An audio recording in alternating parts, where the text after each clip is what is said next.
आज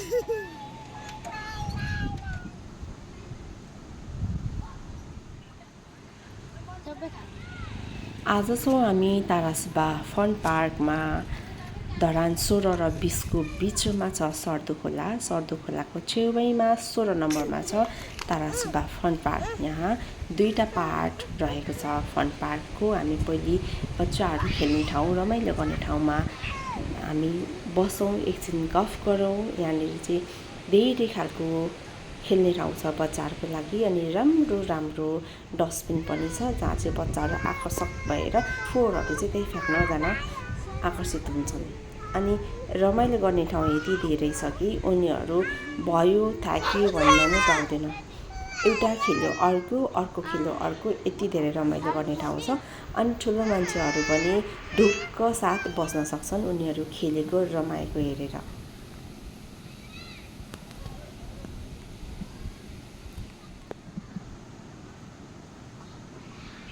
पहिले हामी चाहिँ मेला लाग्दा मात्रै यसरी खेल्न पाउँथ्यौँ कि, त्यो पनि यो खेल्नको लागि छुट्टै टिकट काट्ने, यो खेल्नको लागि छुट्टै टिकट काट्ने गर्नु पर्थ्यो। तर यहाँको प्रवेश शुल्क सुनेर तपाईँ छक्क पर्नुहुन्छ। मात्र 10 रुपियाँ के। तपाईँ दिनमा 10 पल्ट प्रवेश शुल्क तिरेर भित्र प्रवेश गर्न सक्नुहुन्छ अनि रमाइलो गर्न सक्नुहुन्छ, एकछिन रिल्याक्स हुन सक्नुहुन्छ।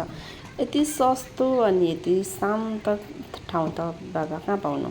अनि यहाँको टोयलेट बाथरुम यति मजाले व्यवस्थित तरिकाले बनाइएको रहेछ।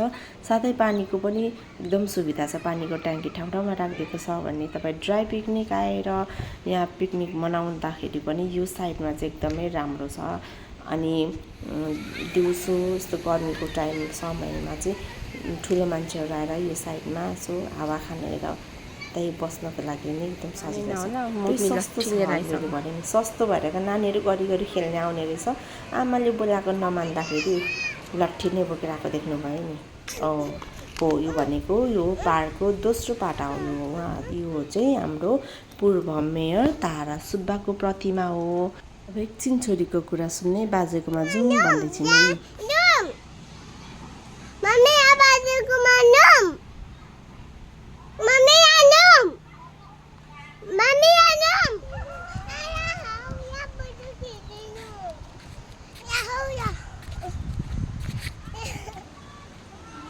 यसरी सदाबहार फुल्ने फुलहरूले चाहिँ यसमा सुगन्ध पनि थपेको छ। अब पिकनिक खाने सिजनमा यो पार्क एकदम भिडभाड हुन्छ भन्ने सुनियो। यो साइडमा चाहिँ पिकनिक खानको लागि एकदमै सुन्दर, सफा र शान्त वातावरण छ। यहाँ चाहिँ पिकनिक खानकै लागि भनेर बनाइएको रहेछ।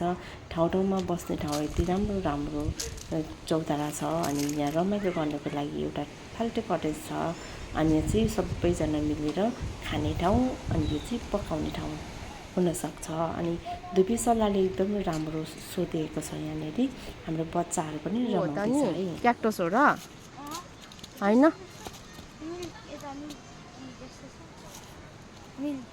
खाऊ त। अहिले बिरामी भएछ नि, इमर्जेन्सी जान्छस्। खाए टेस्ट गर्दै नराम्रो।